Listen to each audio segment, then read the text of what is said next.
Hello, hello, welcome back. I had to take a moment of respite and gather myself. I got my brows done, so your girl is feeling fresh.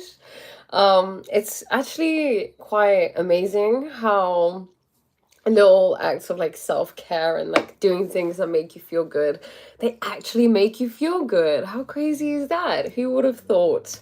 One thing I'm realizing recently about like, obviously being a woman, about like feminine energy and how different things are so important. For example, beauty. Beauty is something that is an aspect of the divine feminine. And I feel like in today's society, we get confused and we think that beauty looks a certain way. It has to look a certain way, smell a certain way, appear a certain way, act a certain way. And we don't understand what beauty is outside of the beauty standards that are um, shown to us through society, through media, and through constant reaffirmation through, I don't know, like, your conditioning. So, okay, I'm just gonna wait for a few people to get in and then we'll begin. The sun is so beautiful today. I'm just so happy. I feel like I tan really easily in England though. To be honest, I tan easy. I went to India for like 6 months and I didn't tan until like 4 months in. Also, I learned something new.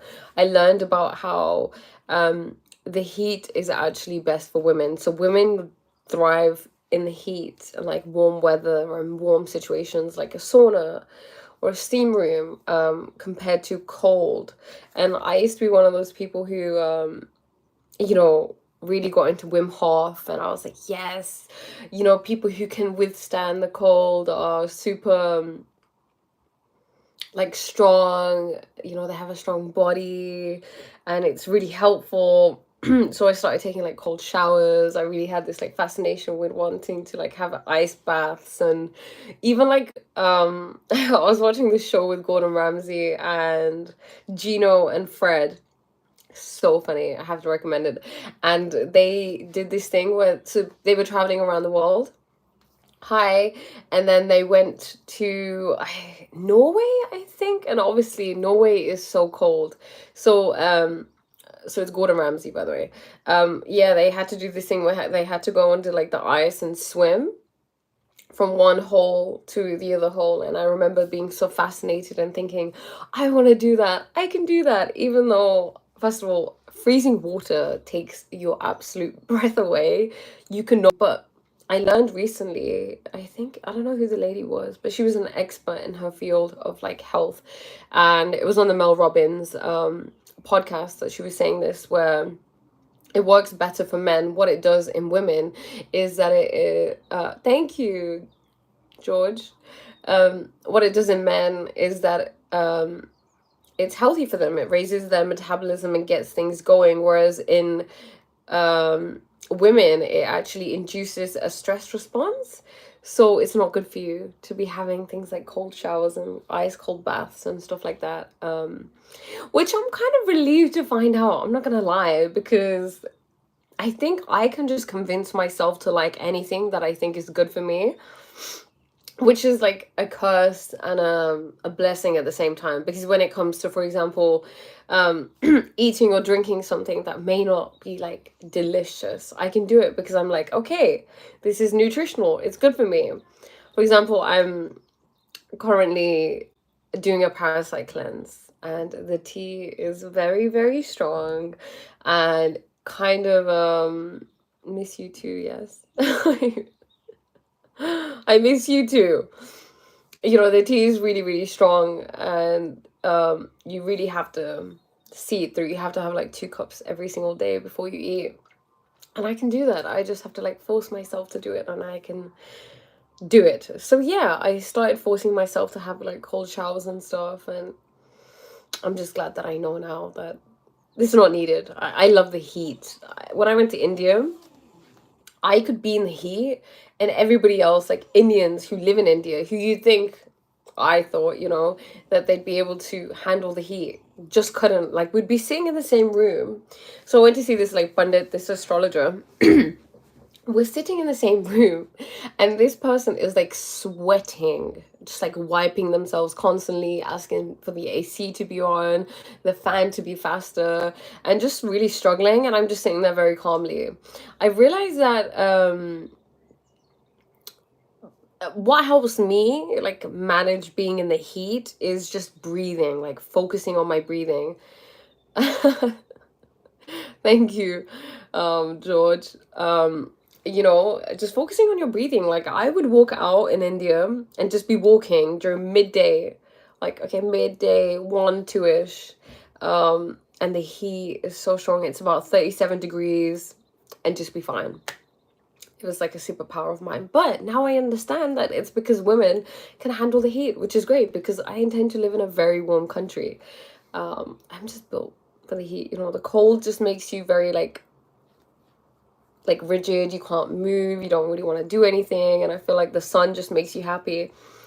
I went on a walk today, and I was just sitting in the sun for a while, and I just felt so good. We get told that you should stay away from the sun.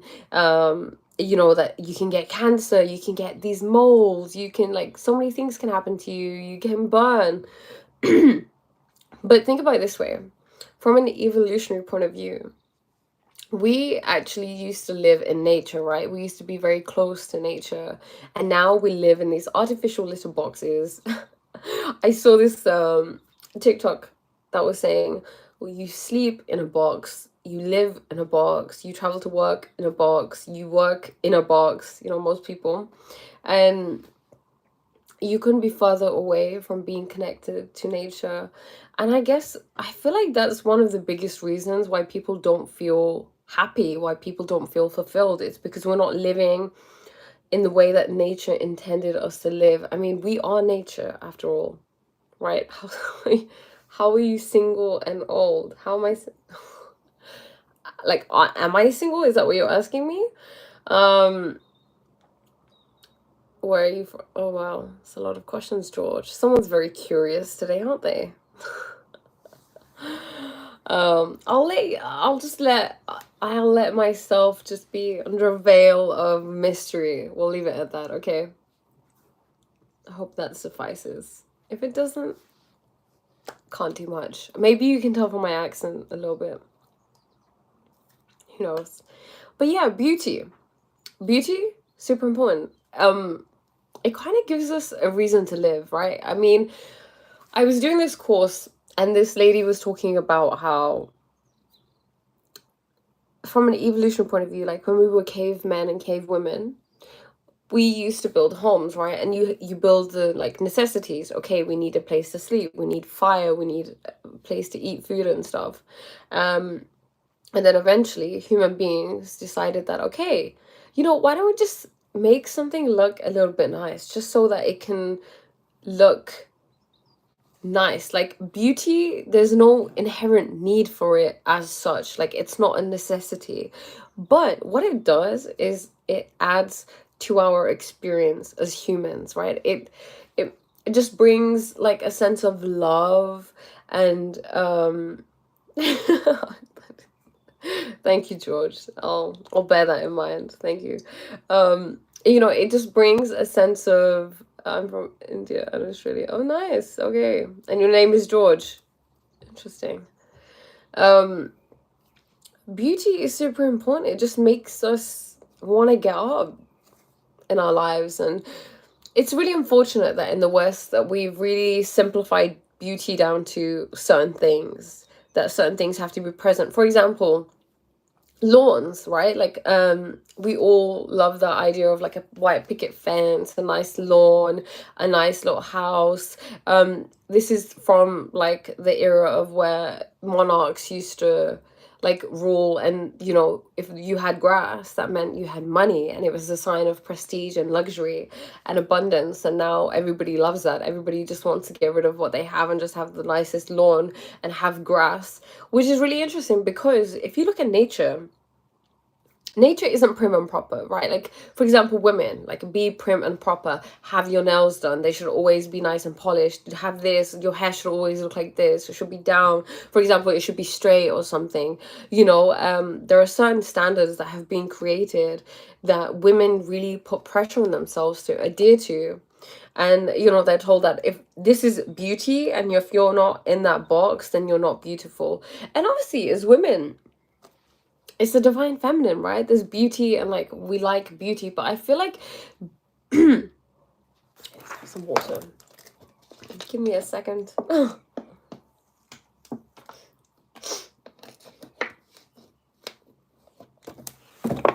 I feel like beauty has been a source of pain for a lot of women at times, because you're no longer kind of doing it for the joy of it. You kind of, I guess, sometimes do it because there's so much pressure to look good and to appear in a certain way. How am I work? How are you work? Work is great. Thank you for asking. How is work for you? But yeah,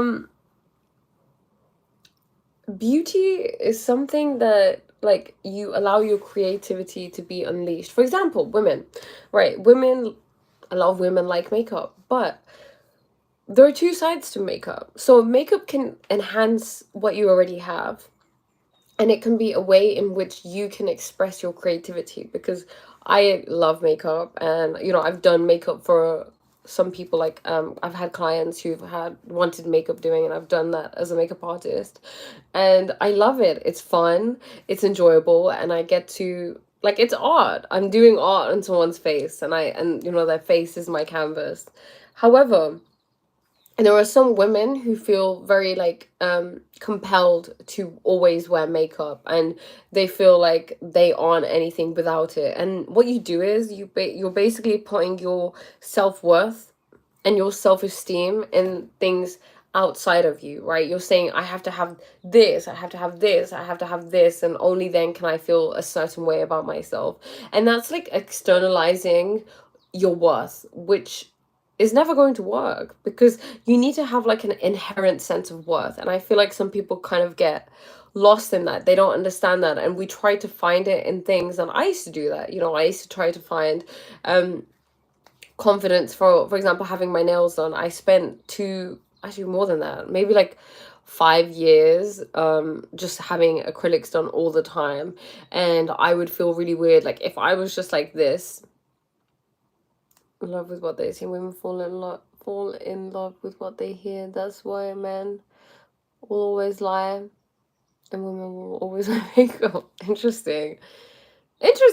Wow, that is true. Women do fall in love with what they hear. That's why you have to be so careful. We just like words, and we like, hearing the right things. And it's what's happening is you're being in your princess era, okay? Like, this whole, like, princess treatment kind of thing. Like, he needs to be buying me this, he needs to be doing this, and just help me, like, kind of like, retire me from life and working and having to pursue my own life and be independent. I'm just gonna find a man who can just give me all the things that I want, because I don't want to live in my dharma. I don't want to, like, go and express my creativity and kind of, I guess, win at this 3D realm of, the financial kind of aspect of it is very 3D as well. So you have to kind of, like, express your masculine energy and your feminine energy. And a lot of women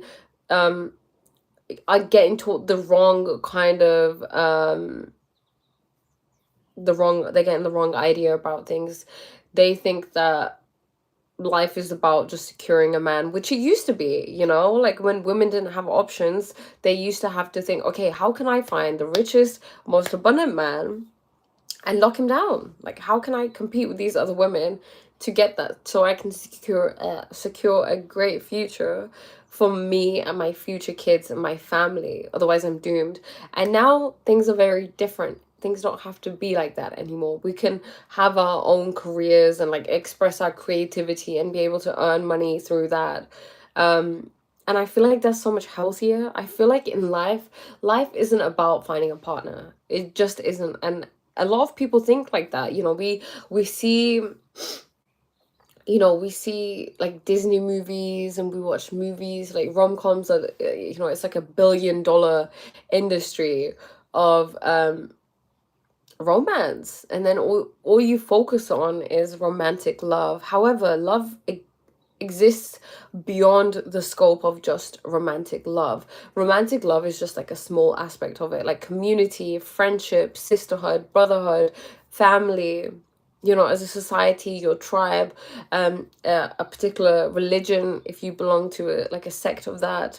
That's all love. Love is very expansive, love is very limitless, and we don't understand that. We, like, for example, I used to watch a lot of reality TV, like first dates, and I would love it, and they would always say, oh, I don't have love in my life. But okay, you have pets. Oh my god, do you have any idea how much love you get from your pets? And then you have your family. I love you too, George.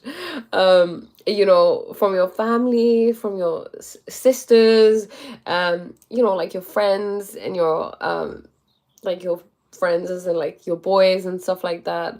There's so much love. So for us to turn around and be like, oh, there's no love in my life, it's kind of sad. It's kind of sad that you don't recognize the love that exists, because people don't know what a relationship is supposed to be these days. Yeah.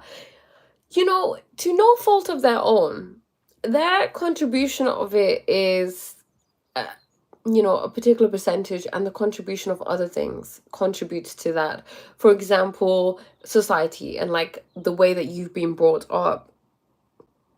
You learn from your parents, right? And your parents may not necessarily have been the healthiest. You think they are like gods, but they are just humans. They are flawed humans, like all of us, just doing the best that they can with what they know.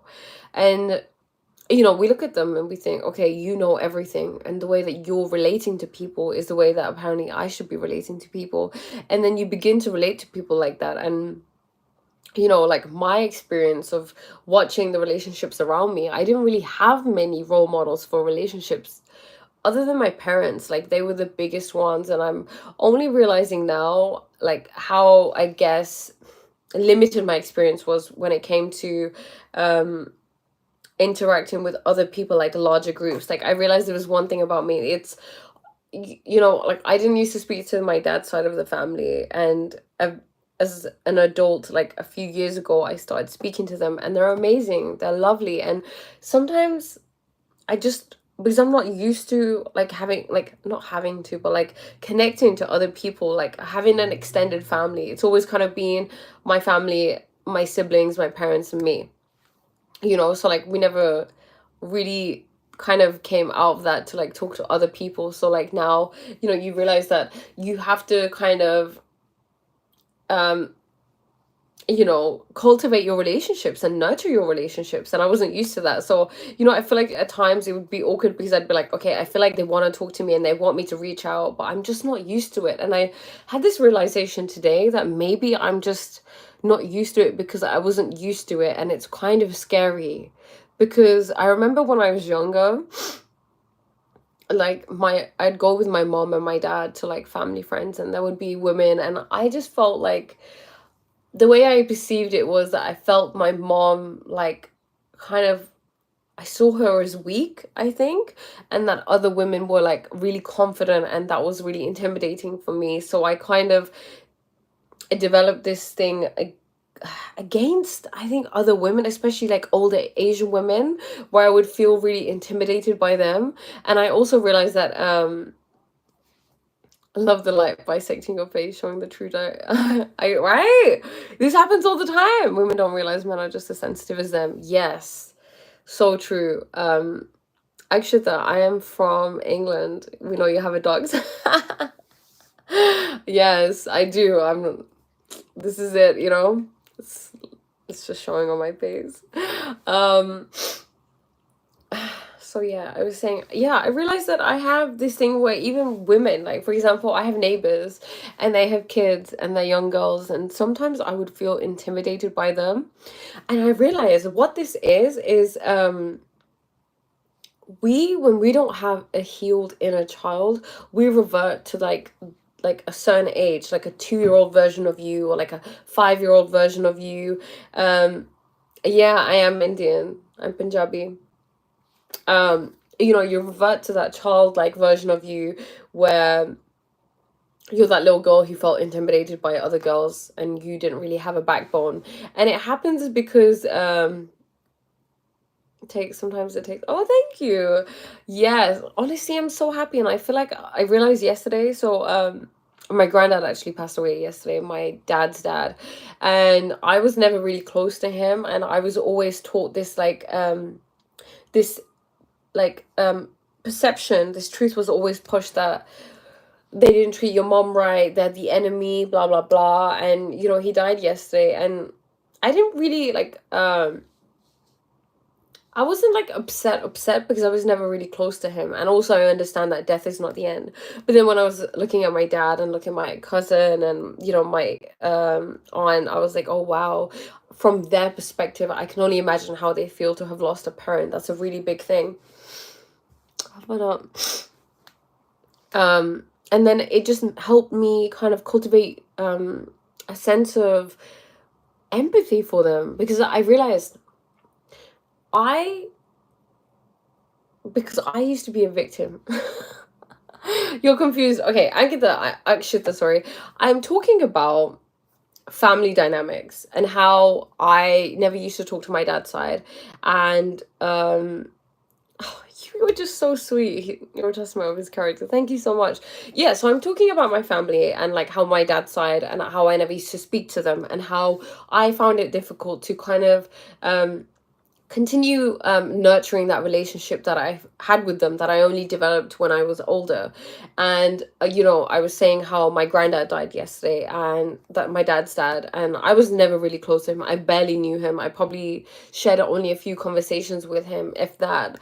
And how I wasn't upset because I wasn't really close to him, so I didn't really feel like I lost much. But obviously when I saw my dad and my cousins and my aunt being upset, and I put myself in their position, I realized that life is really short, and your relationships are everything. Like cultivating relationships and just spreading love and accepting love and receiving love is so important in life. I feel like we kind of have our priorities mixed up in life. And we look at external things, or like things that don't really mean much, like, I don't know, status, or like material things. They're great things to have. There's no shame in having them. आप England में अकेले रहते हैं हो क्या? नहीं। मैं अपनी मेरी हिंदी इतनी अच्छी नहीं है। मैं बोलने की कोशिश करती हूँ, पर मैं अपनी फैमिली के साथ रहती हूँ। ਮੇਰੇ ਮੰਮੀ ਡੈਡੀ ਮੇਰੇ ਭੈਣ ਭਰਾ ਦੇ ਨਾਲ ਰਹਿੰਦੀ ਆ। Oh, I started speaking Punjabi. Sorry for the people who don't understand. I'm just explaining how I live with my family in England. Um, so yeah, I realized also that a way of childlike thinking. So when you have a wounded inner child, right, you think in a very childlike way, which means that you are not able to perceive other people's perspective. And I realized that yesterday. I was like, whoa, okay, I'm here and I'm trying to like tell my dad from a very like logical point of view, like, dad, like, it's okay, he's not really dead, like, kind of saying like, you shouldn't be suffering right now, you shouldn't be upset. But then I realized, like, whoa, Priya, relax. It's okay, you can speak in English and it's okay. Thank you, Akshita. I was looking at my dad and I was like, okay, there's some empathy that needs to be had here. This is his father. Like, this is a really big thing. Like, his father just passed. And who am I to take away someone's suffering? Right? Like, sometimes when people come to us and they tell us, like, oh, this happened to me, or this is happening, or I'm going through this.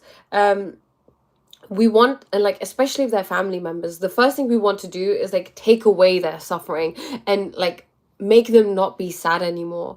But what we do is we minimize their emotional resilience. We're like, I don't feel like you're strong enough to go through this. I don't feel like you're strong enough to be able to handle these strong emotions and get through this, right? And the second thing is, who are we to have this audacity and be like, let's take it away? Like, how do I know that that's not going to help someone? Yeah, sometimes it's not your suffering to take away. It's never our suffering to take away. Like, we can, exactly, destructive empathy, we can be there for someone. And the most, like, the thing that we can do, that the thing that's most powerful that we can do for someone, is to just sit there and be present and just listen. That's it. Like, I saw this video of Ram Dass, like this clip on Instagram. By the way, if you don't follow me on Instagram, please do. I share so much on there, and it's just another way that you can be, connected to me and just see what I am like going through, what I'm experiencing, things that I like, etc., etc. But okay, wait, destructive empathy. Yeah, so Ram Dass, it was a video, and he was saying that people just need you to hear them. And some people want you to become entrapped. Can you can I show the view of England? Let me show you. This is England right now. Very sunny today. Some people want you to become entrapped in what they have to say. So he gave this story. He said, this woman came to me and she was telling me into continental sightseeing. Yeah, of course, why not? Long distance. Yeah, I love it. I'd want to see the same. Very curious of you. It's good that you you're open with your curiosity. It's okay. It's okay. You don't have to be sorry. What's your name, by the way? D? I don't know. I like to know names, so let me know. Yeah. Ram Dass was telling a story of this woman who came to him, and she was saying, "Oh, Daryl, okay, nice to meet you, Daryl." And then, this lady, she came and she was like, "Okay, this is happening." And then he was just quiet and he was just listening, and he's like, "I hear you." And that's what he said. And then she decided to tell the story over again, like the whole thing for about 10 minutes. And then he was just like, "I hear you." And, he was saying, oh, thank you, Daryl. He was just saying how she wanted him to become embroiled in that story of hers and be like, "Oh no, like, I'm so sorry, like, oh my god, this, oh my god, that's so unfortunate, oh my god, you're so," like, maybe things like that. Whereas he didn't want to do that, because we don't have to become entrapped in someone else's mind. We can just be there and listen. We don't have to give more than that. Like, that is more than enough. That's why they say paying attention, because your attention is truly your currency. It is your most valuable currency. That is why everybody wants your attention, right? Like, we have phones now that track your eye movement. Your phone knows you more than you know yourself. Social media, like, everything is looking at your eye movement. It's rapid eye movement, right? It's like, what are you most interested in? What can we sell to you? How can we get your attention more? And they're using psychological tricks. And they have these experts who are experts in biology, in like, I don't know what the word for it is, maybe neuroscience or something. And they learn about how we can get people's attention more and more. Yes, Darling, it's around 3 years I left England. Now I'm living in Korea and kind of missing. So cute, miss the England. Korea looks cool. I'm guessing South Korea, right? Like, do they let you in North Korea? I don't know. Let me know. Yeah, I feel an unconscious pressure to do that. It makes me feel uncomfortable because I'm trying to formulate and magic set of words when that was never my place. Oh my god, yes. I had the same thing yesterday. I was messaging my auntie and I hadn't really spoken to her. Like I said, I hadn't really been speaking to them because I'm not used to, like, cultivating relationships outside of my immediate family. And I guess to my own, what's the word? To my own, not demise, but to my own, I guess, income, like, damage to myself in a sense, because, because relationships are important in life, right? Your relationships are a direct, yes, detriment. Thank you, Daryl. Your relationships are a direct reflection of your well-being. So yeah, when I was speaking to my auntie, it was really awkward. I was saying things. I was like, "Oh, don't worry, like, he's always with you, and like, he's with us as well." And I was like, "Damn, Priya, like, you're trying to make her feel something. You're trying to take her suffering away when it's not my job to do that. You know, there's nothing you can say. If someone has died or someone is going through something, there's really not much you can say to take that away from them. And for example, I used to be severely depressed and anxious a few years ago, which started off my like whole self-development and spiritual journey. And there's nothing someone could have come in and said that really would have taken those things away. And I wouldn't want my suffering to just go away like that, because when you think that you can take someone's suffering away like that, you don't understand what suffering is, and you don't understand life. You don't understand the law of rhythm. And the law of rhythm is about highs and lows. Like, life is a roller coaster, and we want it to be a roller coaster. I don't just want life to be a straight line, right? Like, you watch a movie, it's like a hero story. The hero, there's something, the hero is going on about his or her life. Something happens, something tragic, that it makes them rethink their whole life. They go through a state of suffering, then they go on this journey and they learn more about themselves. They learn more about themselves, and then they go through a transformation, and then they come out on the other end. Let me just read something I likely picked up from upbringing, and I attributed to fulfilling on mine rather than my higher self trying to say, hey, you're supposed to listen and not fix. Yeah, you know what it is? I think it also could come from the fact that maybe you learn these habits, like you said, from your upbringing, because you, as a child, you probably saw your parents, and your parents, it was probably a very like emotionally turbulent household. I know this is, coming from my experience especially, it was a very emotionally turbulent household, which means that you became hyper vigilant. This is where boundaries are, you struggle with creating boundaries and people pleasing, because you're like, okay, wait, dad's feeling like this, mom's feeling like this, how can I make them happy so I feel safe? So now when you are cultivating relationships, it's difficult, because you're like, okay, I should just sit here and listen.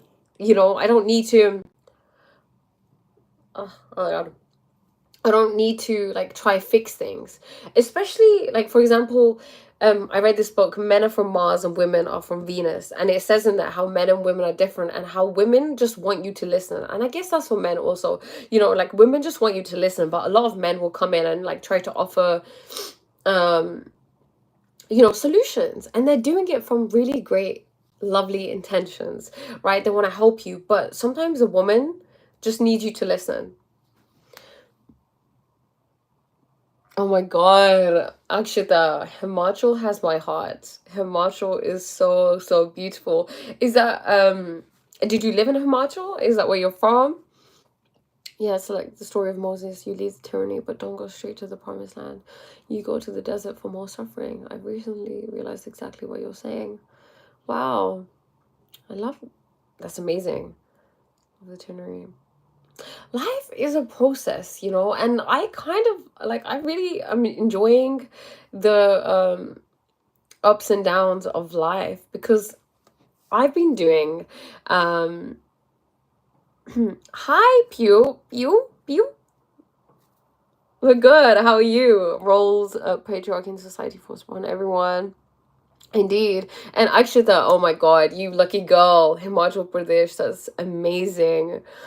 I went to Himachal when I went to India. That's the place I'm trying to go back to when I go to India this year. When we offer solutions, sometimes women just want us to take accountability and feel shit for a hot minute. When we offer solutions, want us to feel shit for a hot minute. I don't know what I don't know what to say about that. Everything is well. How are you? Welcome. We were just talking about families and like growing up, and like how, when someone comes to you talking about like a problem, and how sometimes it's just better to listen. We don't have to do more, because you just listening, like, it's not, I don't want to say just listening, because I feel like it minimizes it, but listening, oh my God, listening is the most powerful thing you can do. I spoke about this on the live I did 2 days ago, about listening. Being in a meditative state is about listening. When you are listening, right, listening to everything, you are taking it in, you are being present. What you do is you become an instrument, right? Like, that's what I feel like. you feel like you're an instrument and life is playing you with its vibrations. Like that's how I feel like when I'm really connected to myself, when I'm really like one with life. Like I disappear, like there's nothing left, there's no duality left. You're in a state of non-identity and non-duality. I don't know if you guys have ever gotten to that state, in a meditation or any form of kind of meditation. So meditation doesn't have to be just sitting there and like closing your eyes and like chanting om and like with doing hand mudras. Like it's not just limited to that. Meditation can be at any point where you feel in flow, where you are fully present. That is what mindfulness is. You know how we're always trying to cultivate a state of mindfulness where we are being present. And recently I've been making a lot of content, for example, on TikTok, which you guys can follow me if you don't already, and Instagram, about being a victim and doing it consciously, because victimhood is something that plagues us all, right? Like I know I grew up and I always felt like a victim. My whole life, if you had to sum it up in one word, like my perception and the lens through which I saw life, victimhood. I'm the victim and everybody else is against me in every single relationship, be it familial, be it romantic, be it like with friends. I'm the victim. No, I'm being wronged and you guys are wronging me. You guys are mean. You guys are evil. You guys are doing this. You know, you usually practice yoga for your mental peace. Oh, I love that. I love yoga. And you know why that's so powerful? It's so powerful because your body is incredibly intelligent and your body carries energy, right? And what you do with yoga is like you're breathing, first of all, intentionally, you're stretching your body, you're moving your body, you're generating like a movement and flow of energy moving out. So I love that for you. I've recently gotten into yoga, I think nearly for a few months now, and I love it. I love stretching, especially when I'm stressed. Stretching, there is ways you can heal yourself, and I said this in the live that I did a few hours ago. You can heal yourself if you just jump, if you just shake your body and just like allow the energy to get out, because it's stagnant, it's stuck. When we feel an emotion that we are told is not okay, like anger or jealousy or insecurity, what do we do? What do we do? We're like, no, get in there, hide. No, I don't want to feel you. Go away. And it's not going anywhere. The only thing it's going is like deeper into your unconscious. And the deeper it goes into your unconscious, the bigger and wilder and the more beastly it becomes. That's why I'm so incredibly passionate, and I keep saying this over and over again, but about transformation and transformation through shadow work. Men haven't got time, but that usually peaks and highs testosterone, and there's not usually time to feel so deeply for every single failure because there's going on a lot. I feel that. Yeah, well, society isn't really built so to ensure that we are healthy and that we are happy, because someone who's healthy and happy doesn't need to consume a lot. You don't need to buy a lot. You don't need to be doing a lot. You're not going to be on your phone all day. You're not going to be seeing the ads. You're not going to be buying all those, mindlessly buying things, mindlessly scrolling, and needing to use the healthcare service or needing to buy pharmaceutical drugs, which are just drugs. Let's just say it what it is. They're just drugs, right? You're not going to be needing those things, and then society is built upon those things, right? And society will fall apart, so it benefits from you being in a certain frequency, in a certain vibration. And what we want to do is we want to move away from the status quo. We want to move away from what society is telling you that is good for you. You want to like follow your own rhythm and your own intuition, and that means being connected to yourself with your internal environment. Some people have never connected to themselves.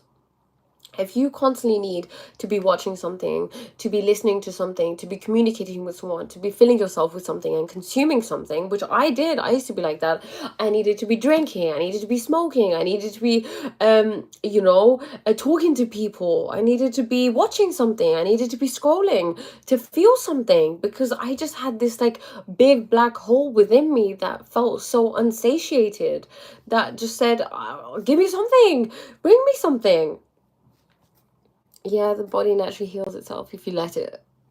Yes, the body is so incredibly intelligent. Like, I haven't even gotten started on how intelligent it is. I'm only just like beginning to connect more consciously with my body, and I'm realizing that, and I'm realizing more about the importance of going with my own rhythm rather than like things like, what should I do? You know, that's very like victim language. Like, I should be doing this. No, honey, you have a choice. Healing is about letting go of control and remembering yourself and allowing your body to naturally do its thing. Yes, about surrendering, about not being a control freak, which we are so used to. Like, we're all like holding on to life, just like, you know. And then what happens if I hold on to something tightly? Like, if I had a bird in my hand, right? If I had life in my hands, because that's what we're doing. We have life in our hands, and then we take it and then we squeeze the living shit out of it. And then what do you have? The bird's gonna die. And that's what we're doing to ourselves. And then we're like, oh, why are we feeling this way? Why are we not happy? Why do I need to turn to substances? We have the reward without the game. Suffocation, yeah. Like, I used to be like the biggest control freak ever. It developed from hypervigilance, you know, when I was a child. And I realize now, like, because because I've started owning it, so now I'm like, okay, you know what, I love being a victim. Yes, Priya, you go, victim girl. Like, life is not doing you great. Yeah, I do love suffering. Yeah, I do love pain. Yeah, I'm gonna stress about this. Like, I had this thing where so I had to do you know, I sometimes do people's makeup. So I had this like client, and it was her son was getting married. Hi, Samir. Oh, good. What's good? You know, I had this client for whom I was doing makeup, and I remember before, like, I knew that I had this booked in, and it's not something I do on a regular basis. So it was like like a one-off thing, and I remember like worrying, like stressing about it, like, oh my God, like, is it gonna be okay? You know, because I had my mom's like critical like voice in my brain, like, oh, do you even do it well? Like, who do you think you are? What if you mess it up? What if they hate it? You know, like, really awfulizing, awfulizing is a trait. If you haven't watched my video, I would really recommend it. Like, if one of my videos I could recommend to you, it would be you know, you think you're a grown-up but you're actually not, because a lot of us think in a very childlike way. And I was thinking in a childlike way. I was awfulizing it already. I was stressing and I was creating suffering. No one was doing it to me. I didn't need to have that. That's what you'll realize. You realize that you don't need to be suffering. This is just a part of you that is making you think like that, you know. And then it got to the point, the wedding came, I did the makeup, everything went great. They were like, yeah, everybody's coming up to us saying the makeup is great. Okay, great, done. And then afterwards, I remember thinking, okay, Priya, I can't wait till you find another problem that we can stress about. And I love that about me. I love that I can say that now, because do you know how much, like, how easier it is to go through life now that you're like, okay, this is the pattern. You know, I'm being like God. I'm being the observer of myself.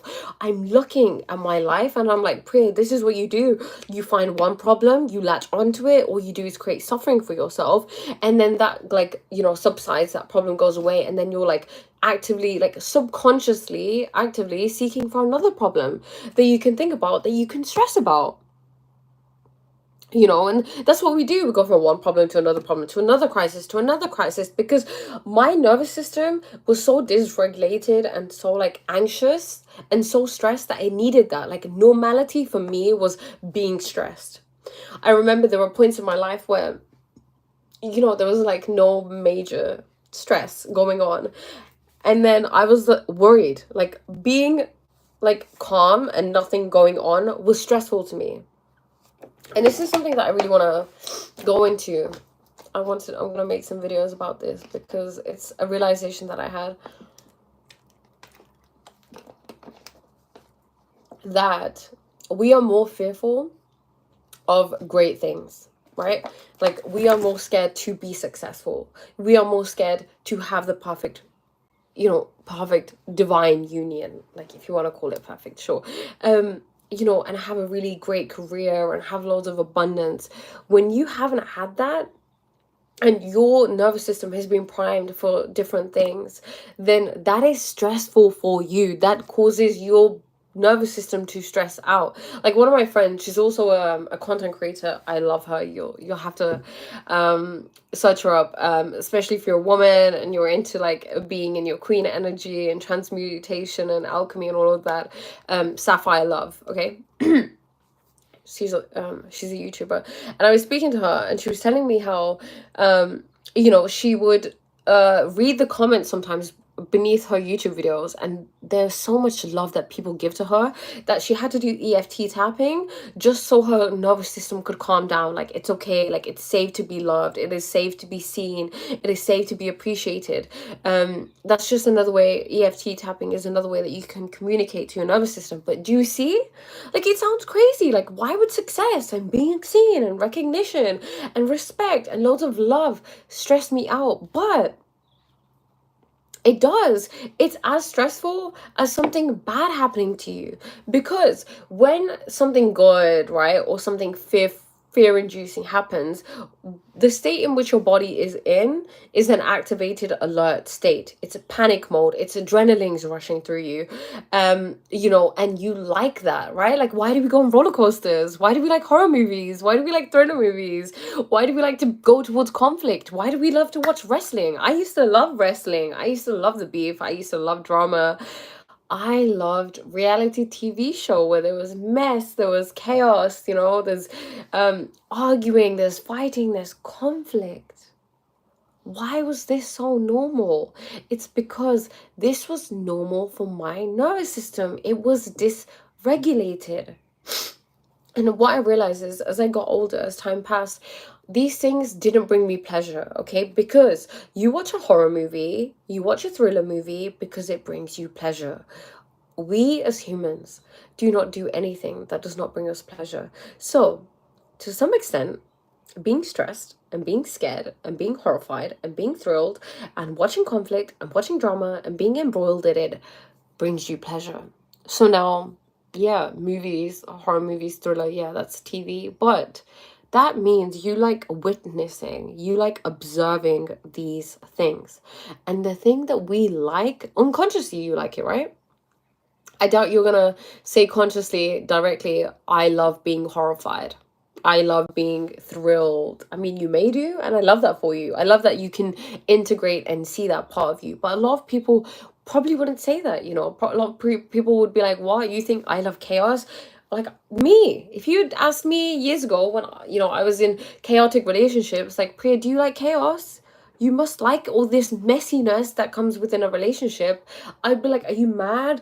Consciously, I don't want that. Of course, I want a healthy, happy, thriving relationship with a loving partner. But I was getting the opposite. Why? Because unconsciously I desired that, and that's what I was getting all the time. So when I can now speak it consciously, like, I love chaos, I love drama, I love suffering, I love emotional intensity, I love passion, I love longing for things, then I can admit it to myself. And that's awareness, right? That's acceptance. They have those different levels of like grief, right? Acceptance. And grieving is actually really, really important, because when you had a childhood that was stressful, and for most people, look, it doesn't have to look like, oh, I was in a war zone and this was happening and my parents died and my sister got blown up or something. Like, it doesn't have to look like that, okay? Because I used to judge myself and be like, Priya, you say that your life when you were a child was stressful and all of that, but you didn't, you had your parents, you had food on the table, you had shelter. How can you say these things? But the way you perceive something is your truth. So the things that I experienced in my childhood were my truth. And there's no comparison. We shouldn't compare our suffering to other people, which I guess I did. I used to, I was the victim. I used to be like, no, you have no right to be upset. Like, I was dating this guy, who he was depressed and anxious, and I was depressed and anxious, and we attracted each other. And I remember looking at him like, why are you depressed? Like, I should be depressed. Like, I have the right to be depressed. You do not. Your life is fine. You don't have the problems I do right now. Like, my family life is falling apart. I don't have this. I don't have this. This is happening. You're freaking fine. And that was so unhealthy. And what are we going to get out of that? Like, we should have empathy for other people, right? We should be like, okay, that is your truth, that is your perception of life, you know, like understanding that other people have different truths and all truths can coexist. Everything can coexist. It's like your ego craves the familiarity of stress and fear, and the higher self wants love, yes, but love is incompatible with an unintegrated, fearful ego, and stress and fear is incompatible with higher self. So you can get caught in the void between the two until you do the work of integration. Honestly, existential kink has been so helpful for me already. Reflected in my dreams almost immediately. Oh my god, I love that, Dudley. That's amazing. Oh my god, I feel like I'm gonna cry. That's amazing. I'm so happy for you. It has been truly transformational. It just, doesn't it feel like the most liberating, freeing, like light thing. um that's why I can't stop speaking about it, and I feel like I will never stop speaking about it to people, because people need to know, that they can own and accept everything. Okay, they don't just have to be like, right, okay, these are the things that are great about me, and only these things I can love. Okay, like I can't love the laziness, I can't love the unproductivity, the procrastination, the jealousy, the anger, the irritation that I have at people, thinking I'm superior to other people. Like, I had that. Oh my god. I was a victim. I had a superiority complex, which is just the same as an inferiority complex, because it's just, you are insecure, right? Like, why did I feel superior to people? It's because inherently, subconsciously, I didn't feel good enough, right? I felt like I was here and they were here. So, like, I inflated. Like, there's a false sense of inflation that happens where you're like, oh no, I'm here. But really, you're here. You know, and I used to think that I was better than people, and it's just like, okay, I'm better than people, I'm a victim, right? I'm better than people, I'm a victim, and it's like a vicious cycle. And I went through life generally thinking that everybody was wronging me, and you know what? I liked it. I liked being in romantic relationships where I was the one who was like the one being wronged and they were the bad person, and we got to focus on you. Let's fix you. You did this, you did this, you did this. You're the wrong one. You need to look at yourself. I'm the good one here. I'm the pious one here. And it's just a way of like deflecting attention from yourself and like the things that you are experiencing and the way that you see life, right? Because it's the easiest thing. We can just deflect. That's why romantic relationships are incredibly powerful, because they're a direct reflection of who you are. So if you are in a relationship where you're struggling, you know, in a romantic relationship, then this is great news, because now you get to be like, what am I doing? Like, how am I responsible for this? How did I bring this into my life? Like, I love doing that with everything, because you're the only thing that exists. There's just oneness in life. There's just one force that pervades everything, right? The primordial substance. And that's just one thing. There's no other. There is nobody else. There's just you. There's just now, and there's you. So actually, right now, for me, other than what I'm observing right now, nothing else exists. As soon as for example, right now, this part of my room, right, I can't see. It doesn't exist. Until I take my observation and my awareness to it, only then will it exist. And this is proven by quantum physics, right? Like Eastern religions and like traditions and like ideologies have already like commented on this, but now like we're catching up with quantum physics and it's really showing us this. Having complex situations in dreams, I'm actually acknowledging and addressing rather than avoidance. Dudley, this literally happened to me. Like, you know what it is? It's because when you have dreams, you are like, I realized I'm myself. Like, I'm not someone else. Okay, so something happens, right? And oh god, okay. I'm gonna give it an example, okay? So if I have a dream about someone that, let's say, I fancy, or like someone who I find attractive in real life, but like let's say they have like they like someone else. Okay, I'll be in the dream and I'll wake up from the dream and I'm like, oh my god, like why, like they were telling me they liked me, like why didn't I just go for it, like why didn't I just do that? And then it's like, because I'm me, I'm exactly who I am, I have the same state of consciousness and characteristics in my dream. So I'm the same person. So situations arise and it's your subconscious showing you things, right? It's teaching you who you are and it's showing you how much you've changed. My dreams, ever since I've started doing existential kink, have been incredibly profound. And your dreams are a great lens into your subconscious mind, into the unconscious. So like making a note of them. Like what I do is I will wake up and I will go on ChatGPT and I'll tell it like, this is what I had a dream about, like what do you think it's about? And I love it, okay, because it tells me so much. It's like, okay, you're changing, okay, this is happening, okay, you're integrating love. Like I had a dream, like obviously I said that my granddad died yesterday, and I so he died, and I remember before I went to bed thinking that a big change is going to happen now, because I saw my father in a different way. Like my relationship to my father prior to that had been kind of strained, it was strained, and I guess a lot of judgment, a lot of hurt, and I was seeing him through my past conditioning, and I couldn't see who he was. I failed to see his humanness, and I failed to have empathy for him. And then yesterday, seeing him upset and really being like, okay, putting myself in his shoes and be like, wow, like he lost a parent, that's big, that's major. I got to see his humanness. And then that's why, I thought like life is going to change now. Me obviously reaching out to my cousins and stuff. And I realized that I want to make a commitment to cultivate my relationships, to nurture my relationships with my family members, because they're beautiful. And then I actually had a dream that it was like repeating that he died, but then like major change was happening, and then I'm like hugging someone from my past, and I just felt like a lot of love. And then I told ChatGPT, and it was like, you understand that like a lot of change is happening, a lot of transformation has happened in your life, and now things are going to be different, and you're integrating love and compassion. And it's true, I truly feel like that. Having conflict situations. Okay. Story of my life going, oh my god, this person is so cute, whole time to do nothing but about that and suppress the same dream. I mentioned how I had someone I mentioned I had someone I was so infatuated with 2 years ago. Oh, this is so interesting, Dudley. And it's really, so like for me, nothing is like a coincidence.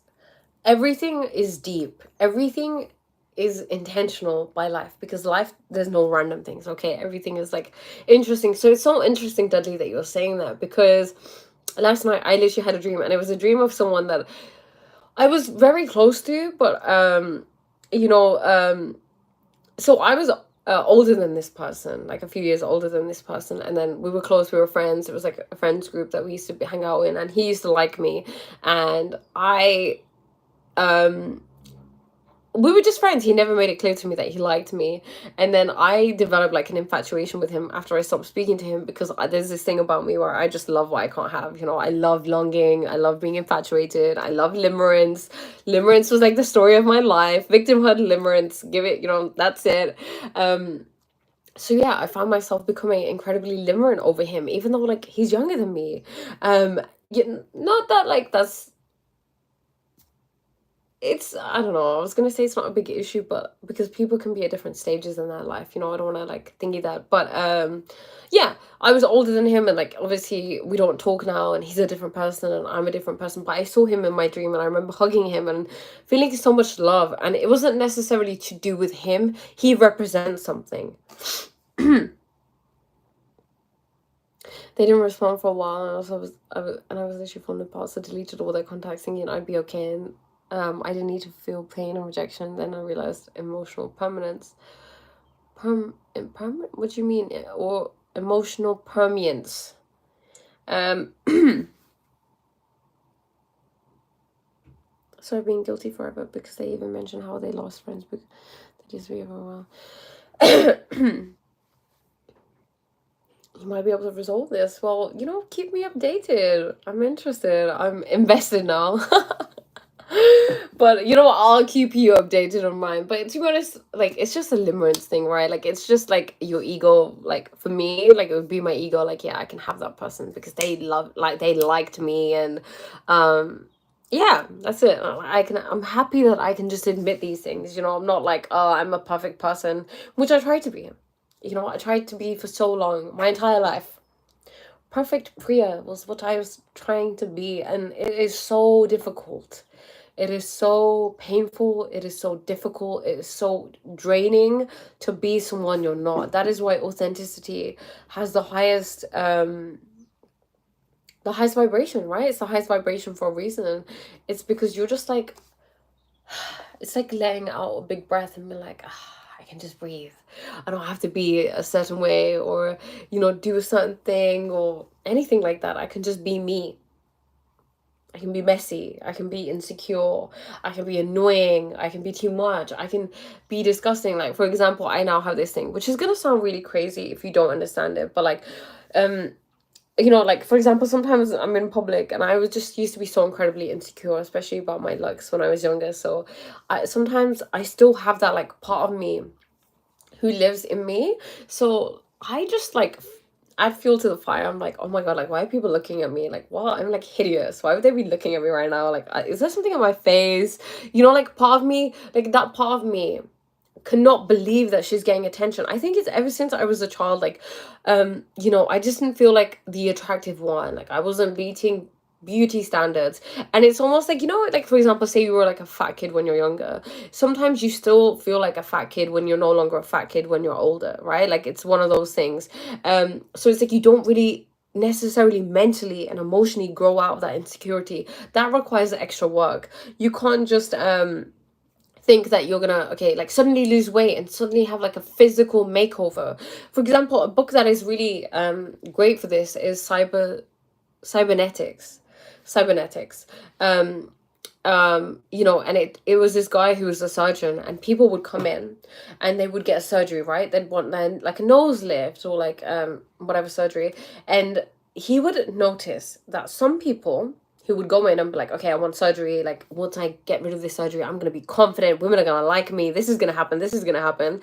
Like for them it used to happen, right? Because they understood and they invited in like an emotional and energetic change as well as like a physical change. So as soon as the surgery happened, energetically they also changed. They became very confident and powerful and magnetic. Whereas some people would go in and be like, oh okay, like if I just get my nose done, maybe I'll be confident.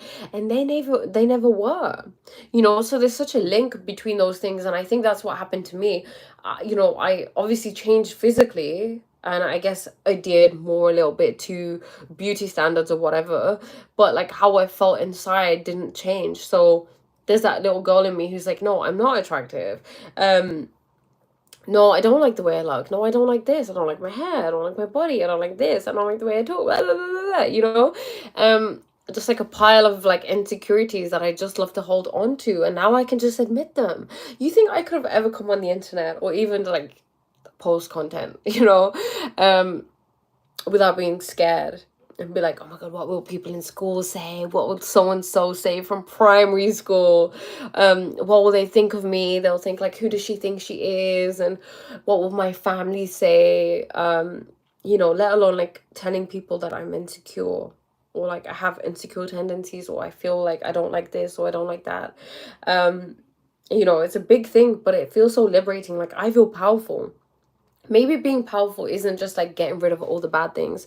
Maybe being powerful is just being able to own them all, to accept them all. Like if you meet someone who just accepts all of their flaws, you know, perceived or like subjective flaws or even objective flaws. I'm 28. Is my hair looking? Will do. I've tried to forget, but definitely a huge part of me is limerent, and I'm like so hopeful they'll message me and we can reconnect. But I shame myself for when I need to own that part. Wow, powerful, powerful stuff. I love that you just admitted it. You're like, okay, I'm limerent. Part of me is limerent, and you love it, right? Existential kink. Part of you loves being freaking limerent. Okay, but you are the same as me, where you like love longing. And what is limerence, right? Limerence is a form of escapism. you have things going on in your life. It's like reading a book. I used to read books all the time. I was either limerent and escaping in that, or I was like, reading books and like escaping into a different world because I just didn't want to handle life. And it's like you've just met someone, you barely know them, and you're obsessed with them. You can't stop thinking about them. You don't even exist, right? Like I was talking to my sister about this. Like when you fancy someone and you're limerent, you don't even exist. There is no Priya left, okay? There's just them. They consume every part of my being. I go to sleep, I'm thinking about them. I wake up, I live, breathe that person. And that's okay. And I'm glad that you can just own it, and accept it. Acceptance is self-love. That is it. Self-love is not like, okay, I'm gonna pick this and this, and we're gonna love this, and we're gonna shame everything else. I'm gonna just like take everything and just give it a big, nice hug. Same, I would be worried about my style, and even wearing clothes that's more me. I found myself checking to see if I look cool, since I'm doing it for external validation than doing it for myself. Oh my god, yes. I hear you.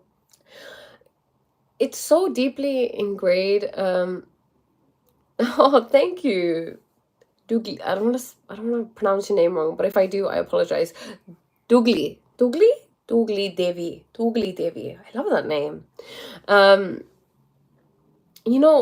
Yeah, like wanting love is just something that everybody wants, right? But you want it more.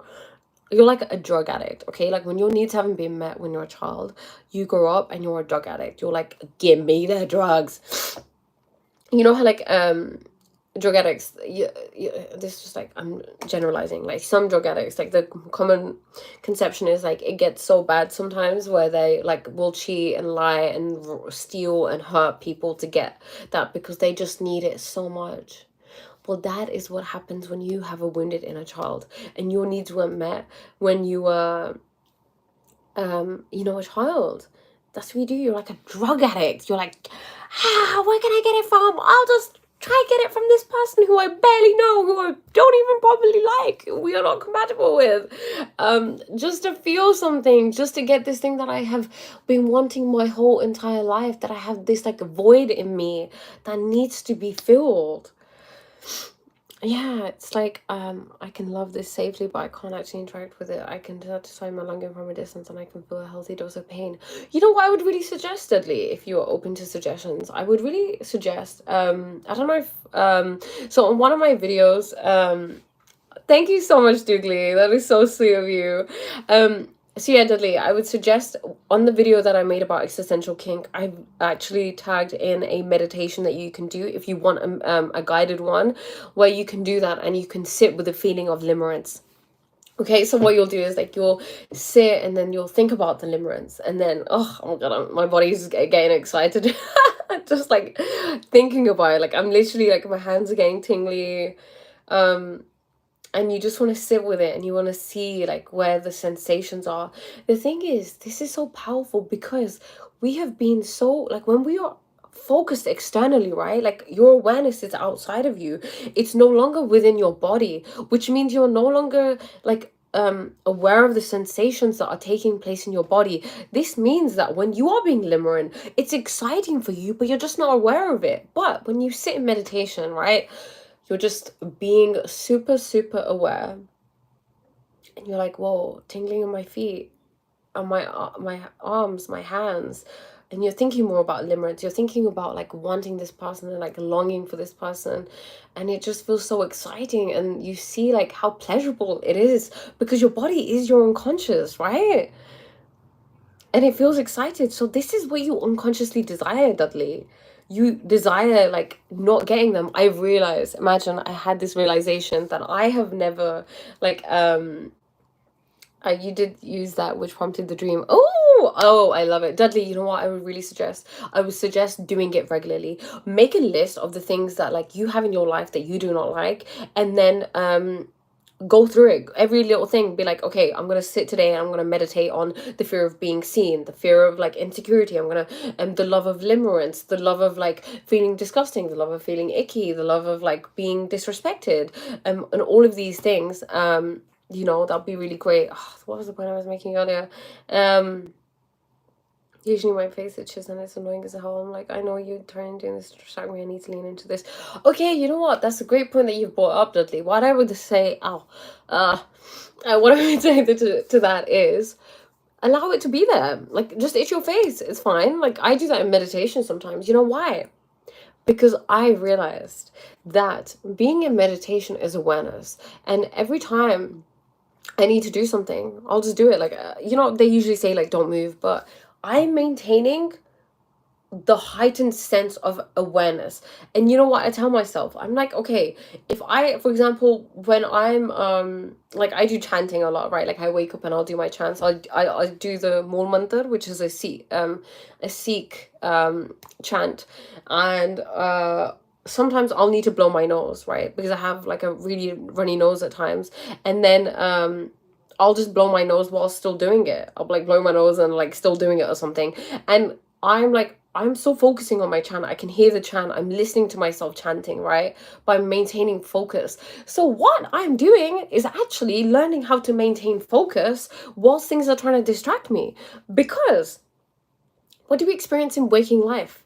Loads of distractions, right? So what you're saying is that, like, I'm not able to maintain focus and awareness and presence with distractions. But then what's the point of meditating? Because in your normal life, things are going to distract you. But it's like training you to be more grounded within yourself, to be more present regardless. Like, I'll be itch whatever you want, okay? Like, move, like, whatever it is, do it. And if you hear a noise, like, for example, I was chanting and my mom came in, and then, afterwards she was telling me, like, oh, I'm sorry for disturbing you. And I was like, Mom, it's fine. Usually this would annoy me. Like, my siblings would be screaming, I'm trying to meditate, and I would come out of the meditation like, stop screaming, but now I allow everything to push me deeper into my meditation. You want to distract me?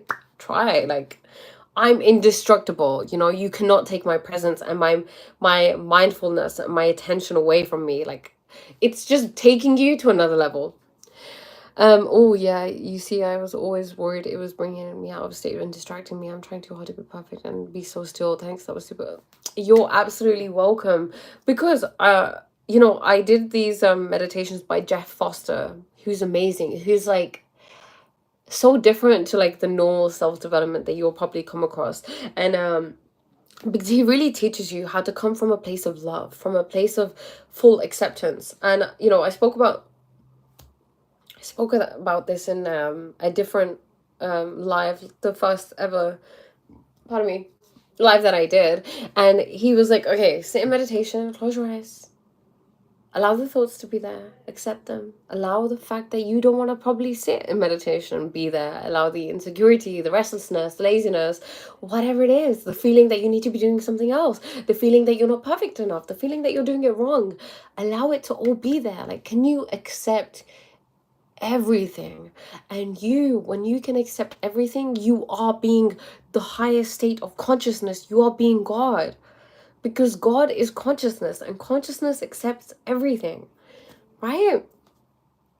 It doesn't reject anything. It's not like, whoa, Manny saying, just trying to say hi, hello. Oh, thank you, Manny. So nice to see you.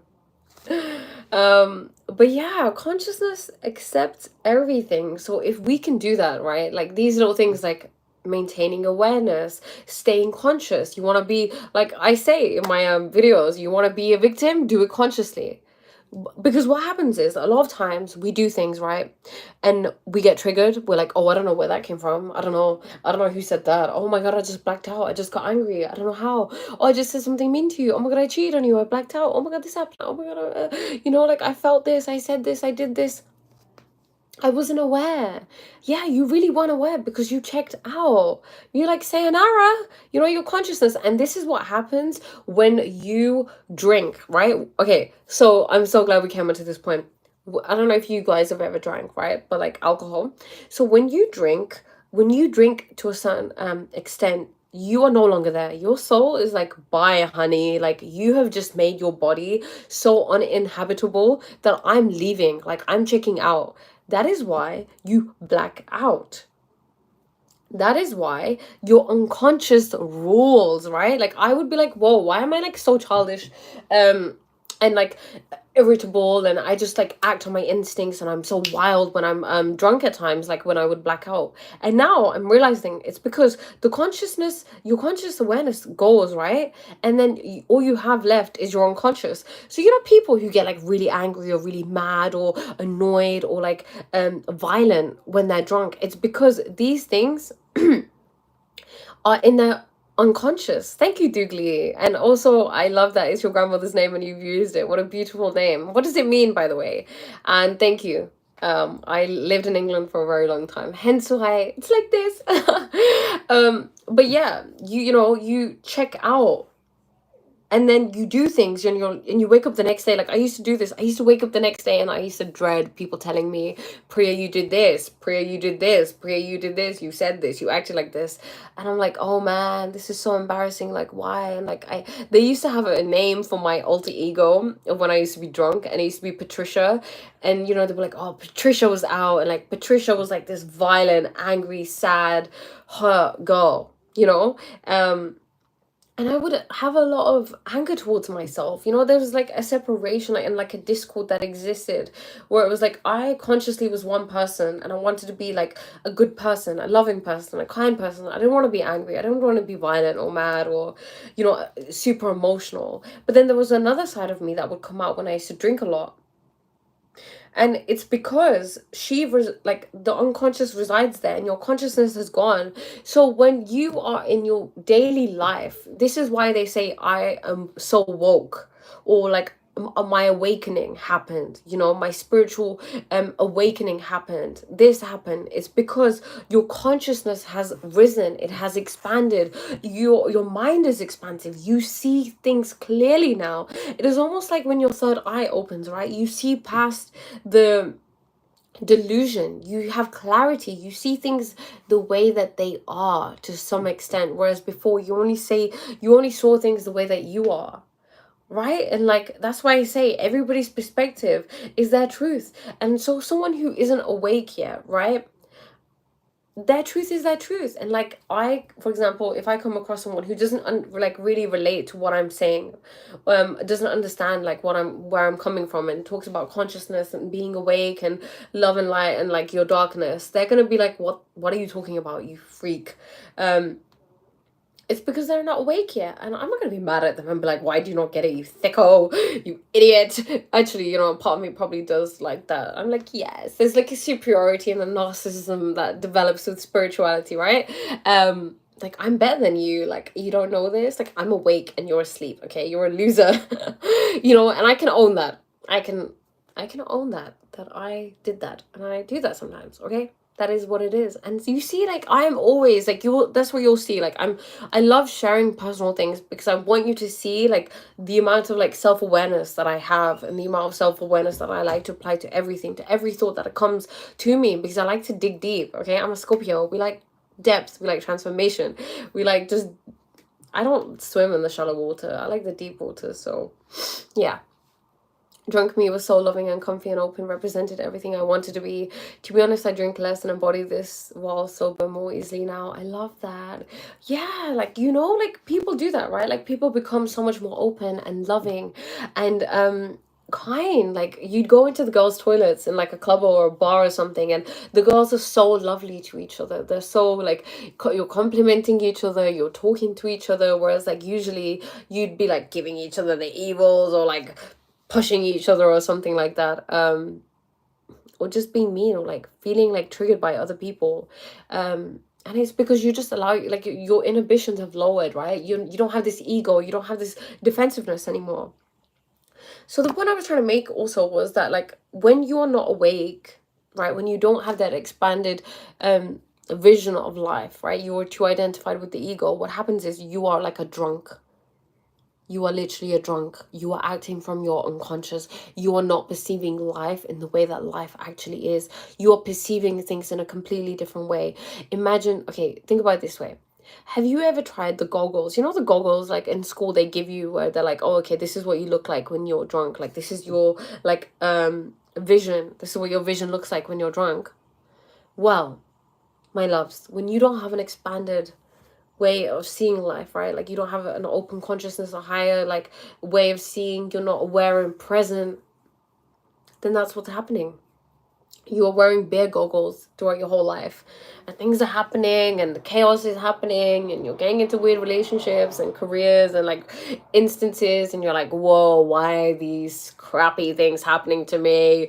Why I'm trying to see life and this is happening this way, it should be like this, I want to have this, I want to have this, but things are just not working out. Well, that is why. It's because when you're not awake, when you're not conscious, you are a drunk, okay? Don't forget that. When you are not conscious, you are a drunk. Tell me about your greatest achievement in life. Okay, thank you, Mr. Rick. Matra? Rick? Yes. My greatest achievement in life. Finding myself. Connecting with myself. That is my greatest achievement in life. Like owning my dark side. Yeah, that is it, yeah. Tell me about your greatest achievement in life. I've only heard of them, but never used one. I'm like, also like my vision never changes. Not actually, it's just seeing different situations from different angles of perspective and being more open. That's it. The things that are existing in your life won't change. You'll just see them in a different way. And isn't that just everything? It's like, okay, if you haven't had big goggles, just envision, like imagine having shades on. You have shades on, everything is darker, right?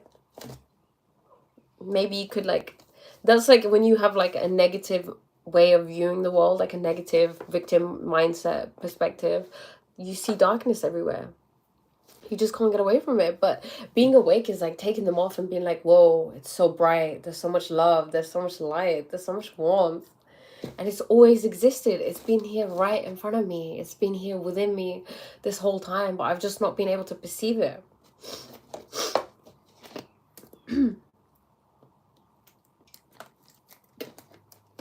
It's like nothing actually changes outside of you, but everything changes when you can just see things from a different perspective. And I feel like that is like why I love reading. Okay, I love reading, I love learning, and because it helps me grow. Like reading and educating myself on wisdom, on philosophy, helps me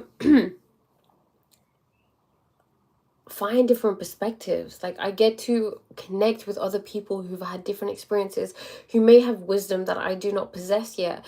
And maybe I possess it, but maybe it's dormant in me, you know, like I'm not aware of it. And like because the things I read resonate deeply with me, and then they awaken that within me, and then I can live my life in an embodied way, remembering all of those things.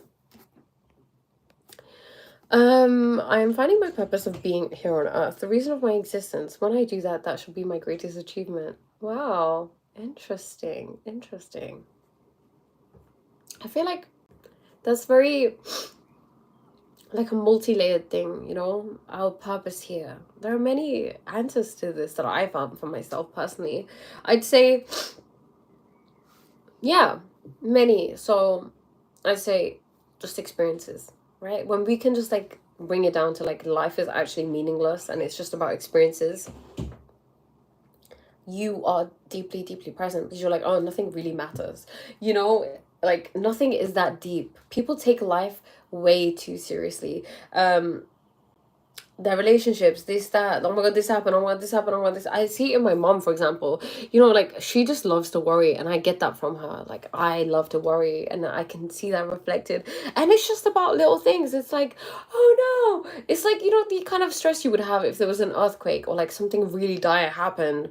But it's like that, but like to every situation in life. Like, oh my god, this person didn't call me back. Oh my god, they overcharged me. Oh my god, this, blah, blah, blah, blah, you know? And I used to really become embroiled in that drama. Or I would fight it and be like, why do you have to be so annoying? Why can't you just relax? Why can't you just be balanced?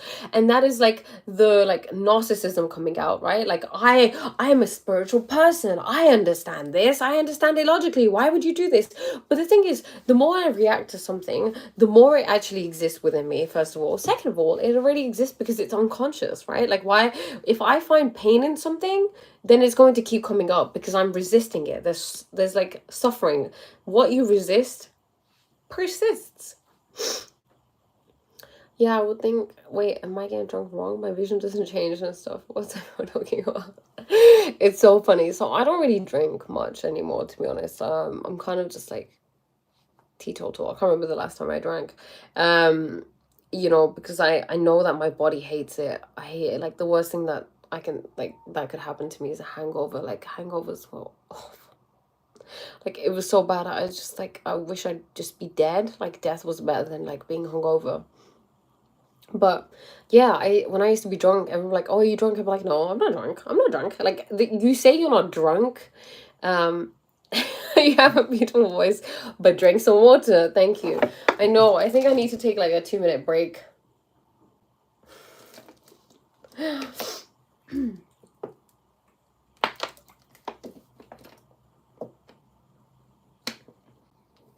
Indeed, body is screaming at me like, "Why did you poison me?" My body would be like, "You're a freaking crazy woman. Why would you do this to yourself?" You know.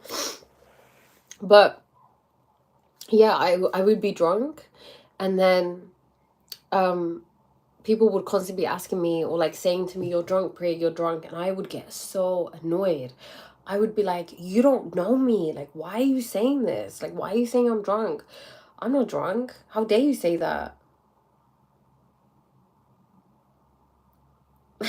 You're cute, Rick. Thank you for that reminder. That is sweet. Yeah, I feel like talking for 18 minutes straight. I know I love talking, but geez, it's a long time. No, but I enjoy it, I think sometimes I get really passionate and and it's also like I have a blocked nose right now, so I'm like finding it difficult to breathe at times. Yeah, a friend would say I always did that too. Yeah, I mean, you don't realize the state you're in, right? And then when people reflect that back to you, you kind of like there's denial there, right? I hope everybody can still hear me properly now that I'm talking in a more softer voice. um Thank you, Rick, for the reminder. But yeah, you just don't see it. You don't see it, and people will try to reflect who you are back to you. And people used to do that to me. They'd be like, "Oh, you're like this, you're like this, you're like this," and I would I would let it get me down, or I would really be like, no, and I would just push that down within me, and there would be so much shame.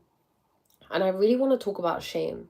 Shame is a magic killer, okay? Like you are pure magic. You are the universe. You are the thing that pervades every cell, every atom, every subatomic molecule, every tree, every plant, every seed, everything great. Chocolate brownies, okay? Cats, babies. You are everything. And so for us to question our worth. Wait, what was the point prior to that? You seem like you have an interesting life. Rather say something interesting about yourself, hobbies, likes. Okay, I do have an interesting life actually. I love questions. Okay, I'll tell you.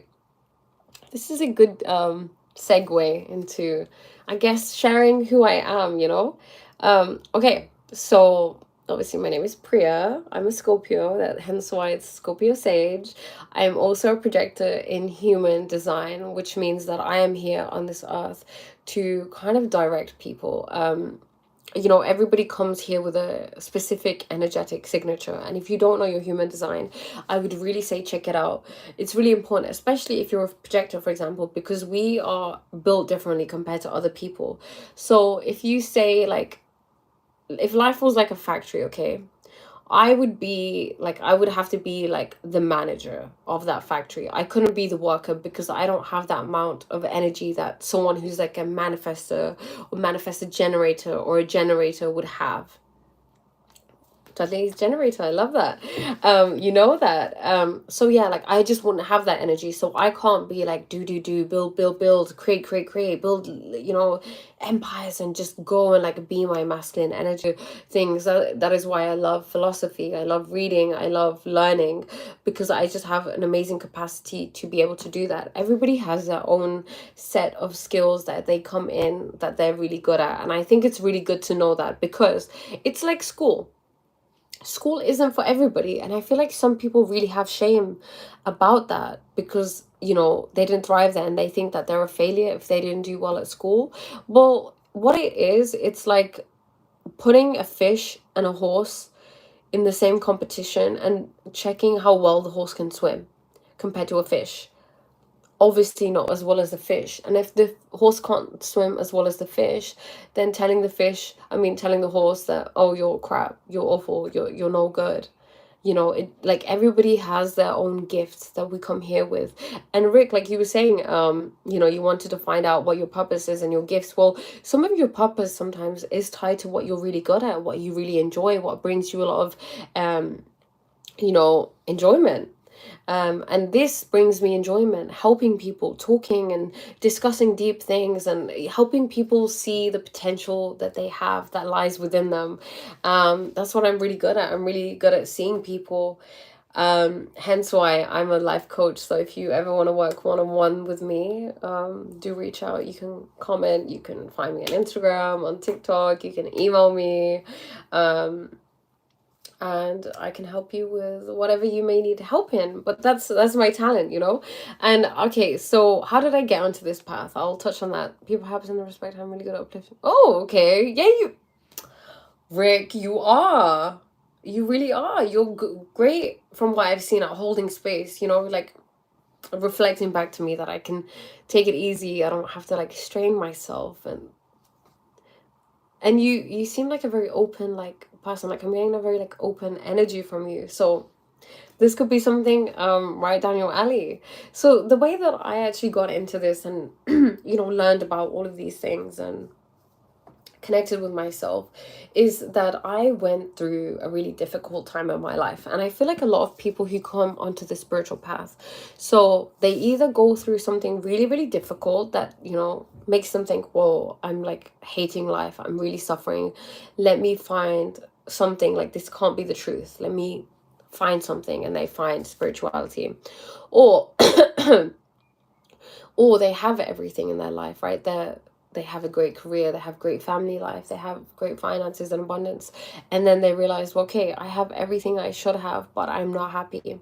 So for me, the way that I came into this is I wasn't happy. I was suffering a lot. I was really depressed. I was really anxious. I had a lot of suicidal ideation, and then there was just a lot going on in my life. And I had this like really limited like perspective on life, a very victim mentality, a lot of hopelessness, a lot of negativity, self-loathing, everything. I had everything. Okay. And then I just learned and watched this video about Atlantis, and I came across this platform called Gaia, which I would recommend to people as well. It's amazing. It has a lot of like spiritual and self-development and altered consciousness states and meditations and all of these great things. And I learned about loads of different things. I learned about inner earth and how there are civilizations that live within there. And I remember watching this, and I remember thinking, I believe this. I know in my core that this is true. This feels true to me. And then I was like, whoa, Priya, life is more than you ever thought. Like there is so much more magic in the world than what you just have been, made to believe. And then I just started on this journey. I just started reading more, learning more, books completely transformed my life, documentaries, talking about this to people, like satsang. So I actually have a Punjabi YouTube channel also, if you want to check that out, if you speak Punjabi or you can understand Punjabi. It's Priya Ranika Satsang. Yeah, so you can find me on there if you want. If you can't find it, I'll put it in the comments somewhere, or you can find me on Instagram, follow me on there, and then you can see there's a story where it's like it's got it on there, it's got a link to it if you want to find it. But yeah, satsang is really important. Finding people that you can have conversations like this with, like for example right now, like this is satsang, that what we're doing. And like last time I was on live, I went away from it and I felt so happy. I felt so energized and I felt so good. because it fills you up. Like, this is food for the soul, you know? Like, we're not I'm not eating right now. I'm not like doing, like, I'm not watching something or scrolling or like talking to, like, oh yeah, I'm talking to you guys, but like, do you see, like, I'm not trying to escape. I'm being in the moment. I'm like speaking from my heart. Like, this fulfills my soul, and I'm doing that, and then you feel happy. Like, you have to find what fulfills your soul. And oh, my chart also mentioned I thrive in environments with natural boundaries such as beaches. Oh my god, I love the beach. There was a beach in the same dream I mentioned that I was trying to get to after conflict. Wow, Dudley, this is amazing. I don't know if you like AI, but I always love to ask AI and like see, like, maybe write out your dream and see like what comes up. Thank you, Rick. Yeah, I did find my true self. You know, it's a journey, okay? It's a journey, and it's not a journey for the faint of heart. Um, but everybody's courageous. Everybody has courage. Okay, look, everybody's confident, everybody's courageous, everybody's brave, everybody has an indomitable spirit. It's just you think that you don't. I realized that about myself. I was like, Priya, you know what? You're a freaking liar. You are confident, okay? You're confident. You are going on live. You put yourself out there. You're embracing your dark side. You're not scared to admit your shortcomings and your flaws and whatever. You just like to pretend that you're not confident. You just have this thought in your mind that you've had in your mind for a very long time in your programming that you're not confident. But you're confident about the fact that you're confident. I mean, not confident, right? Like, you don't trust life, but you trust that you don't trust life. You know, you think you're not brave, but you're brave in thinking that you're not brave. You know, this is from Bashar. I don't know if you guys have ever heard Bashar, but like, Bashar is like an entity that this guy channels. Other people have channeled him too, and I love Indian channeling. I don't know if you guys have ever gone into it, but like, that's my kryptonite. That and cats and babies and reading and satsang and all of these things. Yes, I did that too, but the whole thing into ChatGPT and my human design chart since I was new to it. Wow, I love it. I love it. ChatGPT is just like mwah, mwah, mwah. I'm actually trying to get into AI because you know, your astrology, for example, tells you a lot. I know that the Eastern world is very into the astrology, and the Western world can be like, what, you believe in star signs? You know, but like, okay, I did that and that was judgmental.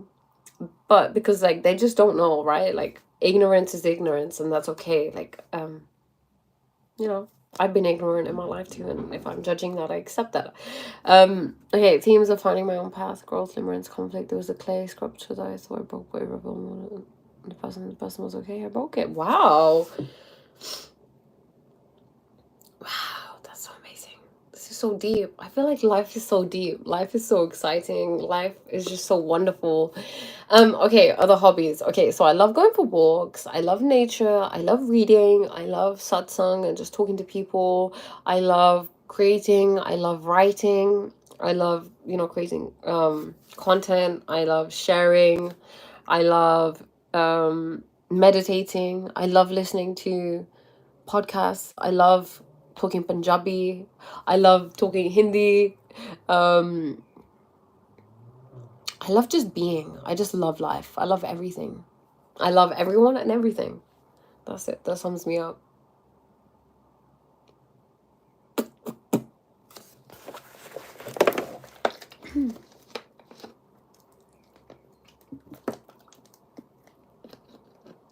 You know, the people who can feel like joy and just being, they're the people who have peace. That's what I realized. I love silence.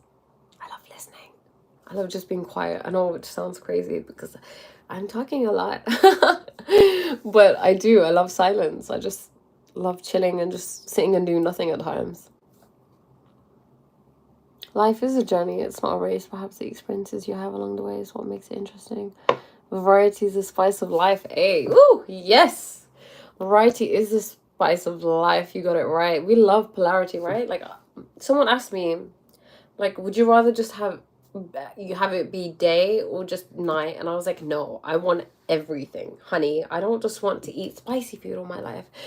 I want to eat sweet food, okay, and bitter food and sour foods and plain foods. Okay, maybe not plain foods. Okay, maybe okay, whatever. If it's good for my health, sure, I'll eat it. You know, I want to experience night, day, the good, the bad, the darkness, the light. I want to experience anger and joy.